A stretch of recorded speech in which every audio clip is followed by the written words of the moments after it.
Okay, recording in progress. Yay. All right, so hi everybody. You obviously all know me or you wouldn't probably be here. My name is Austin Lamson with Homeowners Financial, and the question that we're asking today is, should we wait? Should we buy? It's really what is happening now, what's happened in the past so that we can kind of predict the future of our ability to purchase in such a crazy pants market. As Paul knows, my word of the month is bananas, so everything's bananas. I actually wore yellow today because it is all bananas.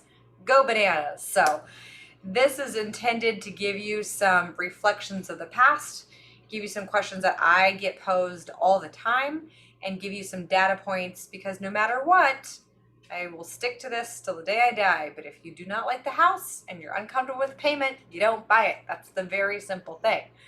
That said, what I do is very math and emotion, very, very, very math and emotion, right? So we have to decide, where are these comfort levels? Where are these pain points? What are the trade-offs, and how do we get there?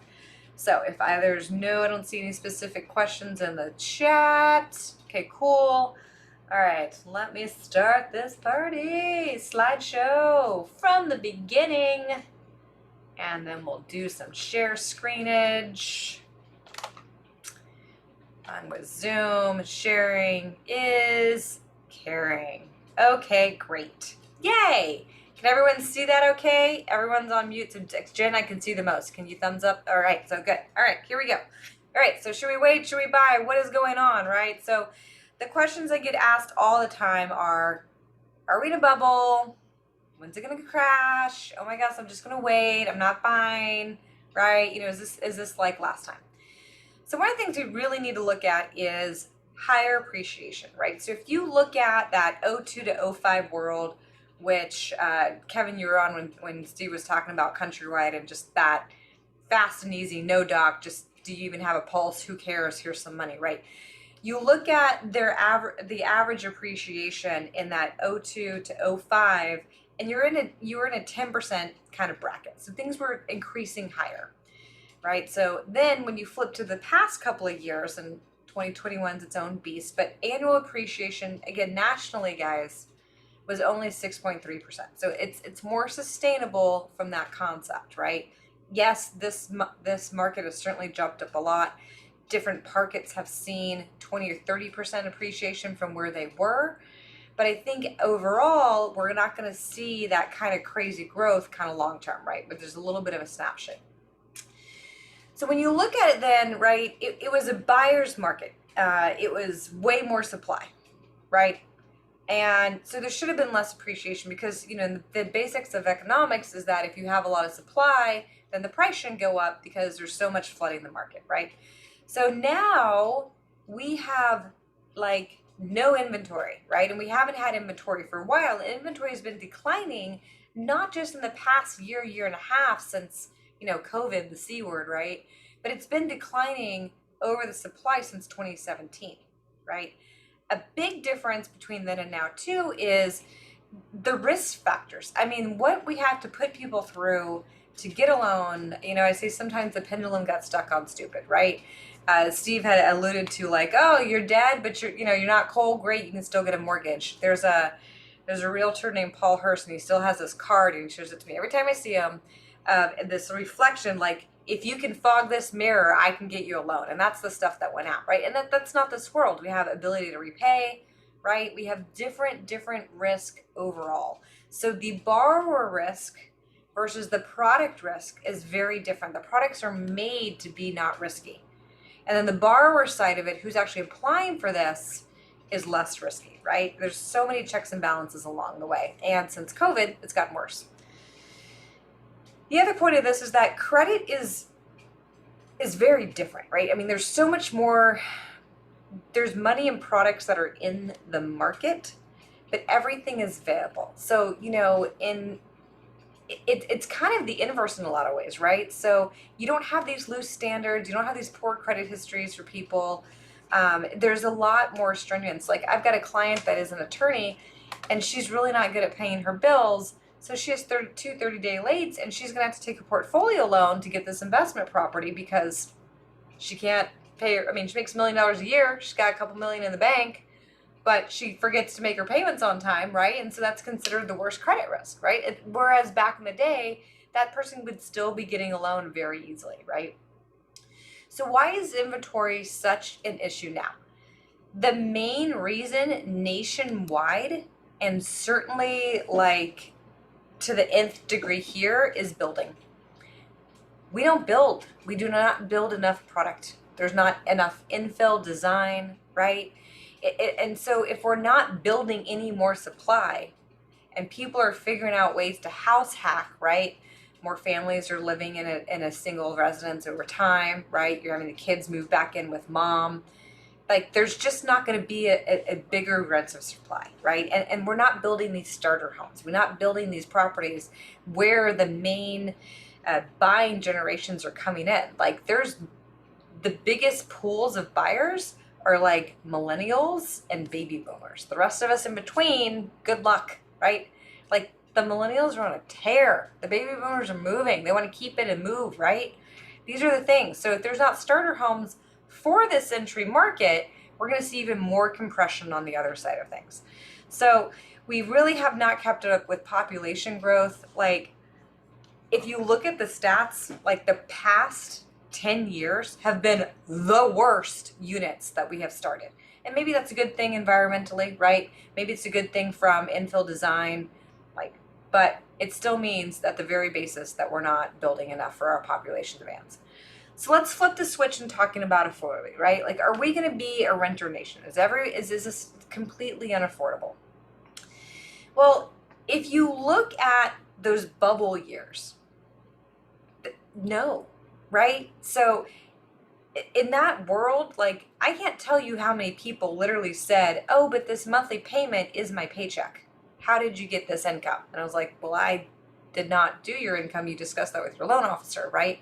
And so the quote affordability of it, it's bigger numbers, it feels more painful, but from a true stats perspective, it's actually more affordable now. There's actually more room than the growth than these times to come, right? So then housing was least affordable during to 09 to 15, and house prices were falling, but the income and the employment cuts really hurt everybody overall. Like you can't find enough people to work right now.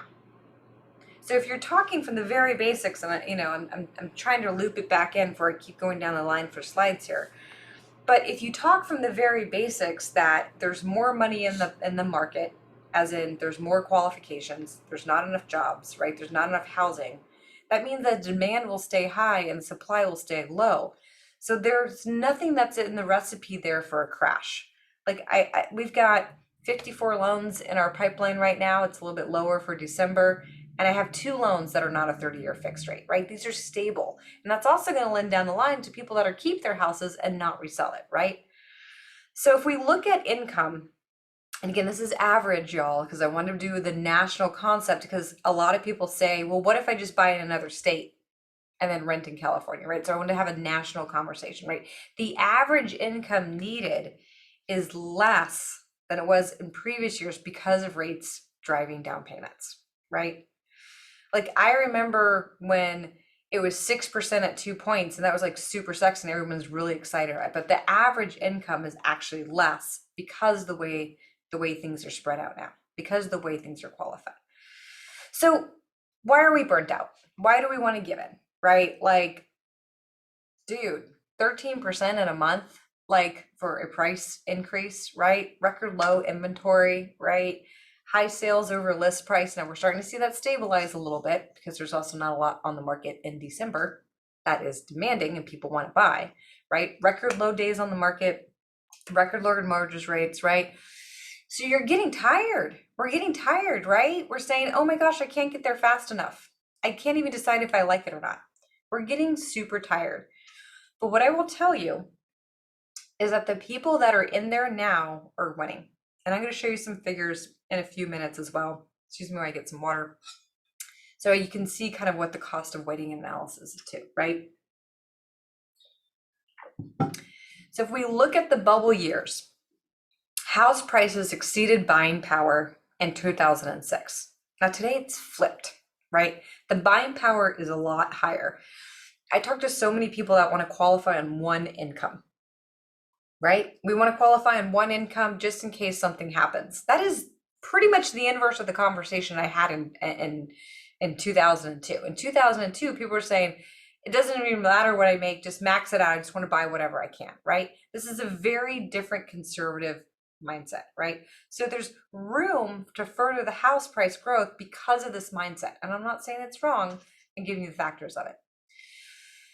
So when you talk about a neutral market, right? So this is going into the question of, do I wait? Is it going to crash, right? When's it going to become a buyer's market? Oh, everything's going to change, right? So a buyer's market is really when inventory is over 7 months, right? When there's more than 7 months of inventory. So if you sell 100 houses in a month and there's more than 700 houses on the market, that's what that math looks like, right? From a lending perspective, there are literally guidelines and appraisals that have 90 days or less, 90 days to 6 months, and over 6 months from a marketing standpoint that may reduce the amount of loan that you can get. So a buyer's market, it sounds great because you can make offers, but it may impact your lending ability. And we're super far away from that because we don't even have a month supply right now.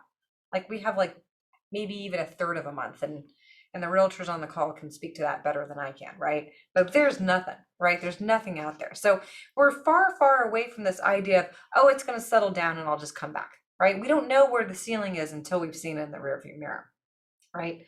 So I liked this quote from Goldman Sachs. I thought it was kind of interesting. Strong demand for housing looks sustainable even before the pandemic. Demographic tailwinds and historically low mortgage rates had pushed the demand to high levels. Consumer surveys indicate that household buying intentions are now the highest in 20 years. As a result, the model predicts double-digit price gains both this year and next, right? So in English, right, what we're saying is demand was higher even before the pandemic. The pandemic certainly exemplified it in our market, but this is not anything that it's brand new and it's really not going away. So let's look at next year, right? It's like next year and beyond, right? What's going to happen, right? So when can we see this shift to this balanced market? So, survey says probably in 2 years, right? There's a lot saying that at the second half of 2021, we're going to see it start to balance out. You're not going to go from less than a month of supply to over 7 months supply in a market in even 7 months, right? That's not going to happen here. But if you look at it, it's really tailing towards 2022 and beyond. It's really looking towards the later half of everything, because what we saw in their surveys did not prove true. We did not see that everything balanced out at the end of 2021. So I really think that you're going to see things balance out in 2023 and beyond, but then there's going to be those offsets, right? So sticking with the inventory side of it, it doesn't happen overnight, right? Like you look at this game from the past 10 years and it's steadily decreased over time because rates have been cheaper, because people have been put into properties where they can and can't transfer their taxes, right? Prop 19 is a big deal in California. So if we just even look at it in the past 2 years for months of inventory and sale, it's dropping. And I don't see that that's continuing. We're not running back to where we have 6, 7, 8, 9 months of inventory on the market. People still want to buy too much. There's too much that can be sold off market. So flipping back to the experts, right? Again, prices have spiked up. We don't expect them to fall. They're more than likely to keep rising. If you're looking to purchase a new home, it could be better than 12 months from now, right? Literally JP Morgan, like the biggest bank in the country, is predicting this, right? And what we had to see, the difference in the previous bubble point now is that was all speculative. People were buying, you're getting loans based on 120, 150% equity. That's not what we do now. There has to be a down payment. Everything has to be verified. So it's not going to curtail that side of it, right? I mean, it looks like, again, even before the pandemic, people are going back to that high demand. I'm bringing this one up again because I really think this is a huge, important one for people to keep. That we have to remember that this demand, this push was happening before COVID, right? It was happening for everything that we were looking at in the past rearview mirror of 2 months and 6 months a year. This has all been here, right? It's going to continue to do that, right? And so that simple supply and demand is going to keep things moving in a tighter and tighter market. So let's talk about interest rates, because that obviously has a play into it, right? So look, we've already been at this time frame where like, oh my gosh, everything it's going to be up. It's going to be up. It's going to be up. I wrote an article for NewsHawk that we did not publish in 2019 about the case for 6%, looking at bond yields, looking at the treasury, looking at those data differences, right? Now the treasury has not moved that much, but the expectation is that by Q4, and I know this is super duper uber small, by Q4 of next year, we're going to be at 3.8 for a Freddie Mac base rate. That means that most rates are going to be over 4%, right? And Freddie Mac took their old data, and so you can see this right-hand side, the lighter side is where they project things to rise. And if you notice, there's a huge increase in Q2, and that's where the 10-year Treasury moved from 1.29% this year. This September is at 1.29, and it's at 1.5, which doesn't sound like a lot until you break that down to quarter, 3/8, close to half a point in like 2 months. And so we project that as the next year, it's probably a full point increase over time. Sticking with Freddie Mac, again, Q2, they think it's going to be at 3.6, 3.5, higher than that. We're going to see return of points. We're going to start seeing where people are paying points to buy that down. This is not something that existed when money was super cheap. Now, fun fact, the tax bill that was passed for 2018 does allow acquisition points to be written off in your first year of filing taxes. So in English, that means if you pay points on a purchase, you can write it off in that tax year. If you pay it on a refinance, you have to like basically, it's kind of like depreciating it over time. So what you're going to see the shift is as prices increase and we need to balance out payments, people are going to start paying points and you're going to get that relative write-off as well. So why do we buy now?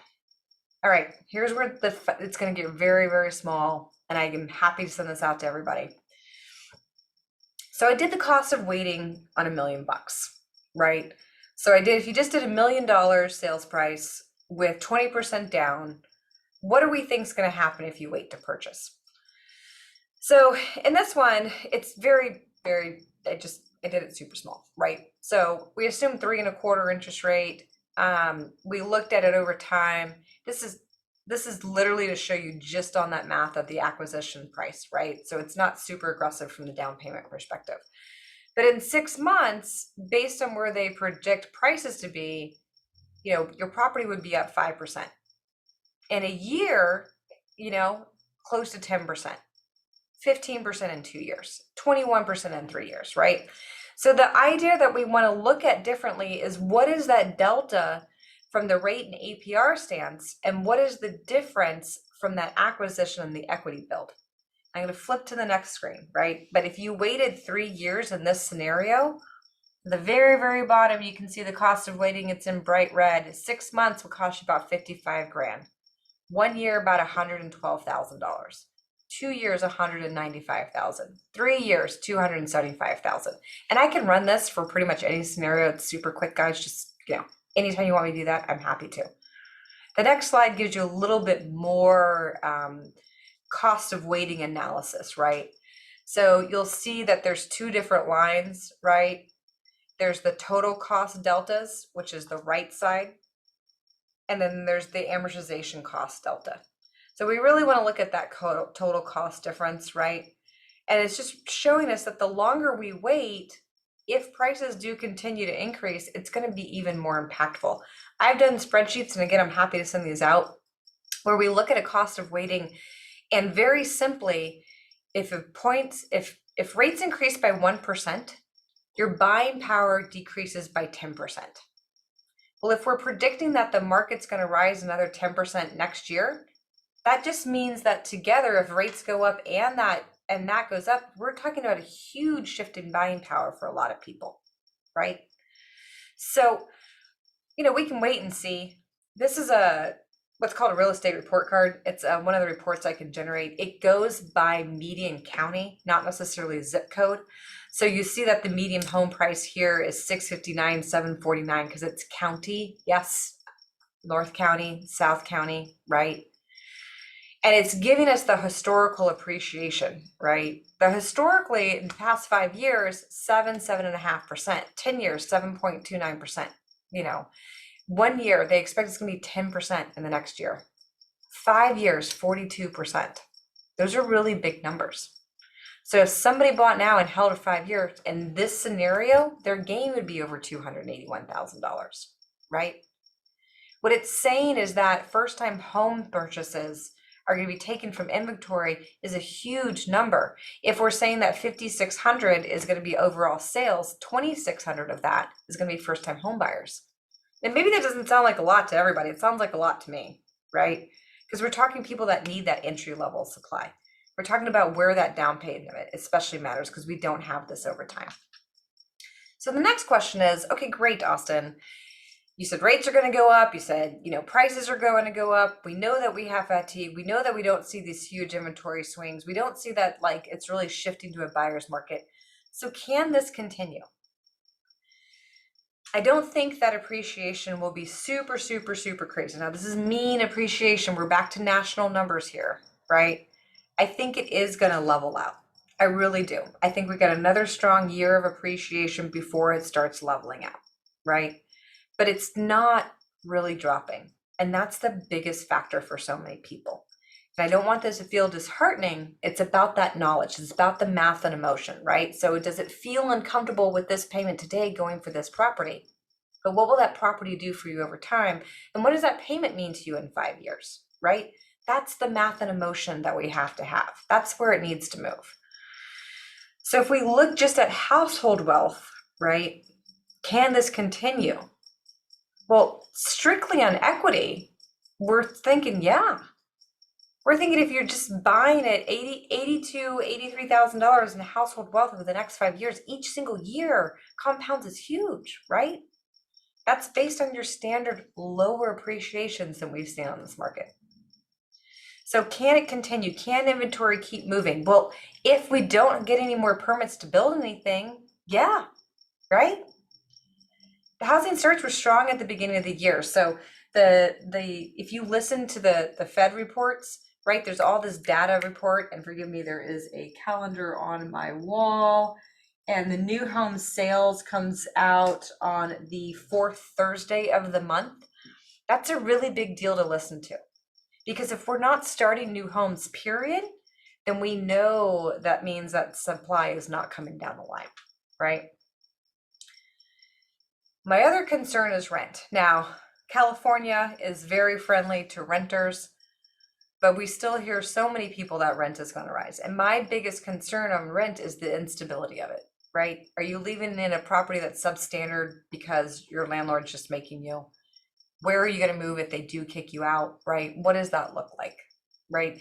Median rent has increased so much in the past 20 years. It's just gone bananas. And I don't think that's changing either, because again, people are going to be able to hold on their properties and ask for what they want.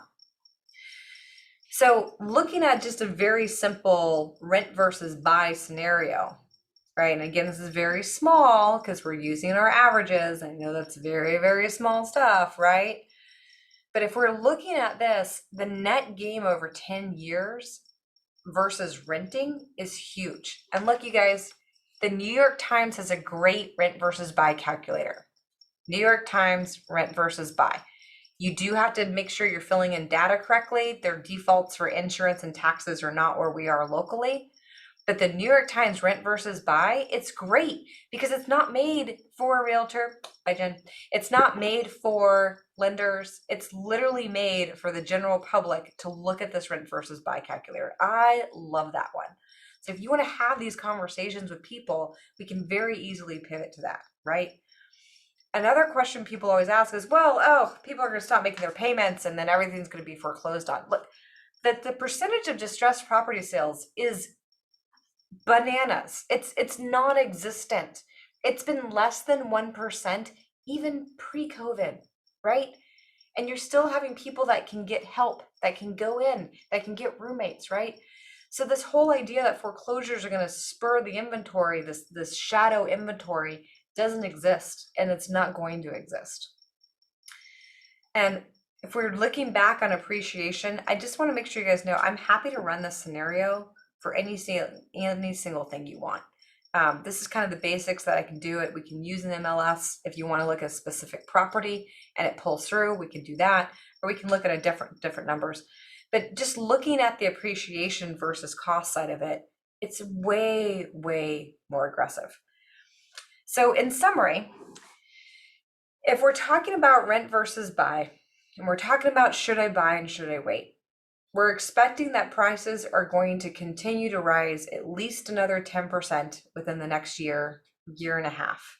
We're expecting that within the next 5 years, price is going to be increased about 15 to 20% from where they are today. We expect rates to be up a full point by the end of next year, which decreases buying power.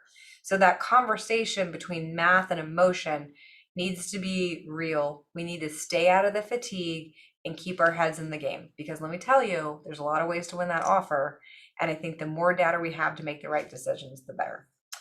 So I'm going to stop the share. That's the end of that. Again, that's a lot of data nationally and locally, but I wanted to give you guys different points of why it's not just our market, and where the people that are looking at our market and not here, they're going somewhere else, right? Well, they want to go somewhere else. But if they can't and nobody else is building, then that means that that's going to be a lot still to hire. Questions, comments, concerns? I know that's a lot. That was a pretty good data download, Austin. My first question is, how can you speak for 40 minutes without breathing? I did take a sip of water, Steve. Yeah, but that doesn't mean you were breathing. What's interesting about our market locally, and I agree with you, I think our inventory is a matter of days, not months. And I think you mentioned that at least NAR suggests that a balanced market is 6 months of supply. But we've actually, city of Santa Barbara, the net population has decreased ever so slightly, but that hasn't mattered because we do not build. And I don't personally see the new law coming in where you can basically lot split most residential lots. I don't see a lot of that happening. It just, frankly, logistically isn't practical in most areas. And of course, the city of Santa Barbara is scrambling to make sure that doesn't happen in places like Grand Avenue, Loma, high fire type neighborhoods already. But it's nuts. And I think you've given us some good tools, especially if maybe in addition to getting this recording, it'd be cool to maybe get some of those charts. Yeah, seriously. And I think it might be a good idea too to sit down, because some people on this are clients, and we can look at your scenarios. Some people are realtors, and some people are business partners, right? So we can run them, I think, for specific listings, for price points for clients. I'm happy to do them, and I can definitely get that out for Shazy. Hey, Melissa.